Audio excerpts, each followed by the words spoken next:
This is Sean Sport in podcast form. 32 clubs from across the globe, one winner. Catch every FIFA Club World Cup match live on KO Sports. Get on board KO Sports and sign up today. And thanks to KO, we're catching up with former Geelong superstar Cameron Mooney.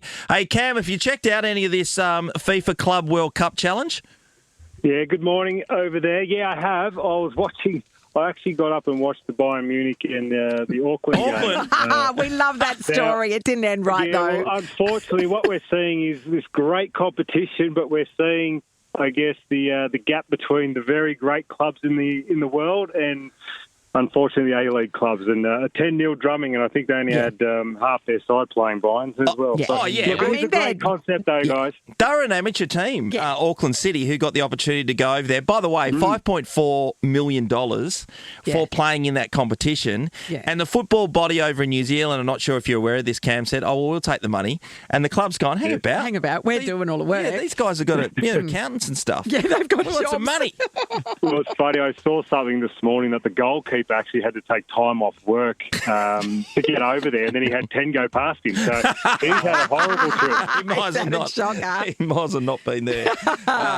Anyway, you can watch all that stuff. I love, though, the potential for absolute fairy tales, though. That's what it's all about, that competition. I love it. Yeah, and I think there's a thing. Imagine if one of these Auckland guys buried one from a free kick or something. Yeah. And would remind me of when Shane Hill performed well back in the days in the Olympics. When he took on Shaq. And then he got an NBA contract. Yeah. Now, it only lasted a short time, but it could be one of those moments. Well, I remember that game. He was dropping bombs from everywhere, Shane. Yeah. I run into him every now and then with Gazy, and he's quick to remind us all how good he was that day. Well, I'll tell you who's going all right, and we'll just change codes for a second. Your old mob, Geelong, gave Essendon an absolute pasting on the weekend. How do they continue to do it?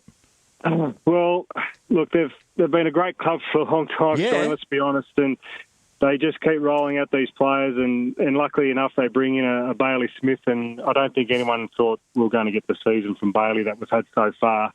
And then you throw in guys like Maxi Holmes running through the middle. They've been very lucky and very blessed, and they've done a great job in making sure their list is very strong year after year. And right now, it's you're looking at halfway through the season. It's a Collingwood Geelong probably grand final if things keep going to plan at the moment, because they're the two best sides in it right now, those two. No question. So it's going to be interesting to see what happens in the next 10 weeks. I've always said, though, Sean, you know this, if you go too early, it gives everyone a big chance to work you out. So, what we're seeing from them now, I reckon they'll change. They'll have to change up a little bit and do things a little bit differently by the end of the year. So we'll see how they go. Cam, as a West Coast Eagles supporter, how did Geelong keep doing it? Because, we're going through a rebuild, clearly. But Geelong never seemed to have to do a rebuild. No, they've been like, look, they've drafted well. Stephen Wells is the man down here that's drafted a lot of us kids through there, and they'll put a statue up of Wellesley when he's finished. No He's been doubt. Incredible. And look, luckily, we were lucky to get Paddy as a football club because he lived at Moggs Creek. He wanted to go back to Moggs Creek, which is just 40 minutes down the road. Jeremy Cameron wanted to live on a farm. Things like that. Bailey Smith wanted to live on a farm. So we've got farms. We can do that. But we've got a lot of options down here. We've got surf, we've got farm, we've got everything down this way. So we're very lucky, and the town's a beautiful place to bring up kids as well. As you can see now, after teams sing their song, they love to bring the kids in. And I think Geelong's got more kids than actual players at the moment in their team song. So it's a great place to bring up a family. It really is. So that's probably it's a big bonus for the footy club when players looking to change footy clubs and they want to come down this way. Yeah, you might have caught Chris Scott on AFL 360 last night with Ross Lyon, and Ross has been a real strong advocate against NGA like players going to clubs and development players, academy players, should I say. So he was suggesting, and Chris Scott talked about this, Moons, you probably would have watched it, the fact that, Geelong's in a good position where and other clubs like Collingwood, you're a successful team. Yeah, that's right. You can attract other players there. Yeah. And if you're in the middle to bottom part of the ladder, we talked about this, Nat. So when you're in the Eagles, you're down the bottom, so you're going to get draft picks. Oscar Allen goes, as I said, another one. Harley decides to nick off, you're going to get all these draft picks. Richmond did it last year.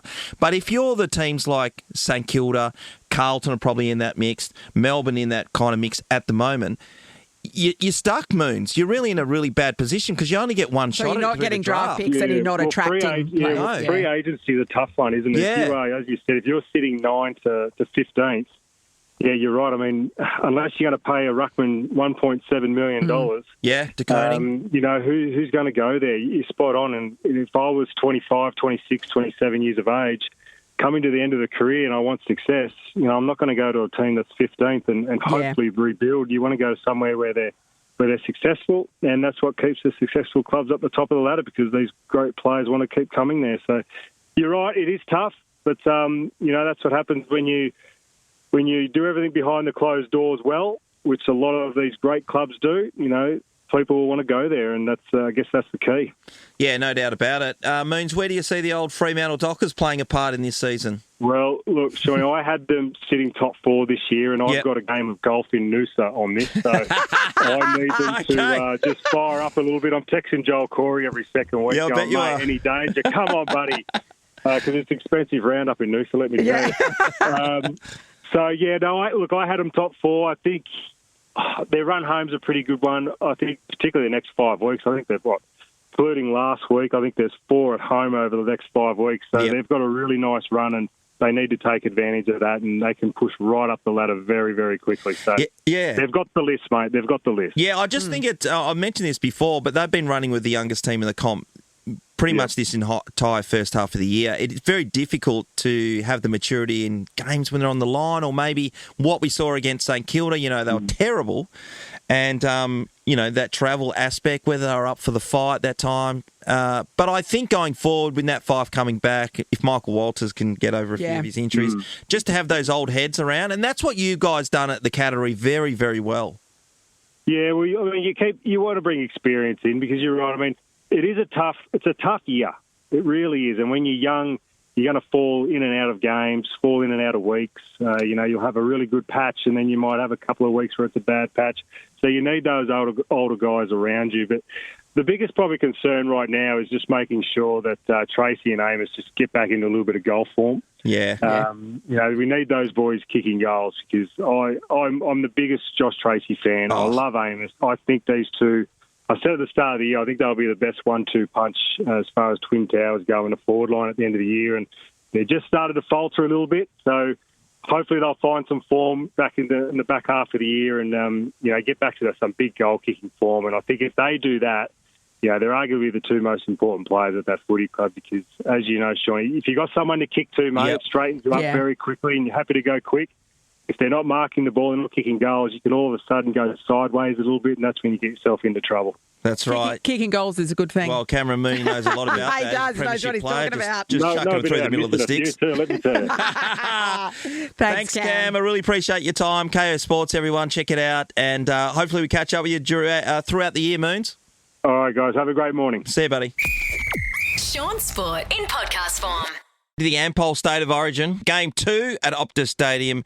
It's tomorrow night. It does seem that New South Wales have got the edge on Queensland. They haven't been able to win back-to-back series in many, many years.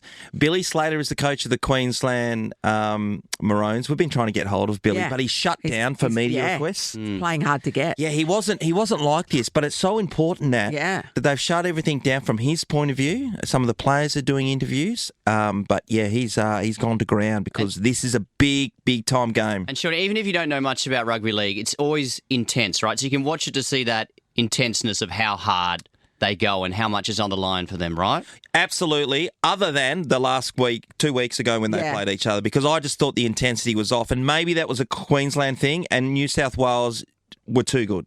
Sure, maybe. And maybe they're going through a renaissance anyway, and I'm talking about New South Wales. On paper, it seems like their the team... colour of the season, so it's weird that this is the year that they're not firing. We don't want to upset our Sydney, lovers, our Blues No, fans. I'm just saying from a fashion point of view, it's a very hot colour right now. Is it? Yeah. Does everyone look good in maroon? Because I'm better in light blue. Yeah, me too. Maroon and light blue do actually work well together. Here's the thing: when I was at the think you're hedging stadium your on bets. when I was at the stadium, leaving the stadium on Sunday, they were just wheeling in more kegs than you've seen in your life. They know their There is- audience. In the middle of when you go down to the basement at Optus Yes. Stadium, you can drive around. There's a ring Yes. road that you can drive around, and there's big containers, fridge containers that are in the middle of the road where it's just alcohol. Keg City. And we've looked at the conditions, so it's going to rain So tomorrow up until lunchtime. Here's what heavily. they're saying. So this is the forecast for tomorrow. There is up to 30 mils of rain, but very high chance of showers, most likely in the morning and early afternoon. So then that means by state of origin time, it's good to go. Oh, you'll Clear. be thirsty. You'll be absolutely thirsty. It's going to be huge. It's great for WA to have this here. Then we're going to follow it up with an NRL game on Saturday as well. Mel Meninga's in town, who's going to be coaching our Perth Bears. So he'll be at the game along with so many big-time Dignitaries. NRL stars too. So get around there if you get the opportunity. I also want to mention the fact that I was watching the US Open yesterday. I kept running into the... Yeah, you did. You were late for everything because you were Everything. watching the golf. Yes. Because Adam Scott was a chance to take it out. He was one shot behind. 14. It got to the 15th hole, right? So he's only got a handful of holes to go. Yeah. 4 to go, in fact. And he was one shot off. And there was a group of 5 guys who either, staying par They were and all- or losing all a around. shot. Yeah. And Yeah. everyone was just, a bit of a juxtaposition every now and then. But they were just moving a little bit. He had a bogey and he dropped down to +3, which wasn't great. But then he slid all the way to +6, which meant he In went the from space of 4 holes. yeah, and which meant That's some Greg Normal level of choking. it was. He finished in a tie for 12th Oh, after being one off second the lead. and one off the lead and a chance to take home his second major since 2013 where he won the Masters. Now, the Rough day. differential in money, Ross, $4.3 million to the winner. Yep. He was in second place for a long time. That was $2.3 million. And then you go to a third position, $1.4 million. And then, as it goes down, fourth position is just $1 million. Yeah. So you'd be So a bit what was disappointed 12? with that. 12th position, you walk away with $427,000. I mean, What are you going to do with that? pay off your mortgage, have a pretty good life. But what else would you do? Really? After that, you're I mean, unhappy. that's before tax. You've got to remember that. Yeah, it's got to pay tax, Ross. Come on, mate. Yeah. Okay, so $200,000. And by the way, they don't have a normal stock standard WA mortgage of $550,000. No, Their mortgages they've got are in big the houses. millions. Pumped it up. Yep. Yeah, to be disappointed with you feel- $400,000, I would love to be in that position in my life. We'll be better at golf, Ross. Exactly, Ross. Sean Sport is a Nova podcast. For more great comedy shows like this, head to novapodcast.com.au.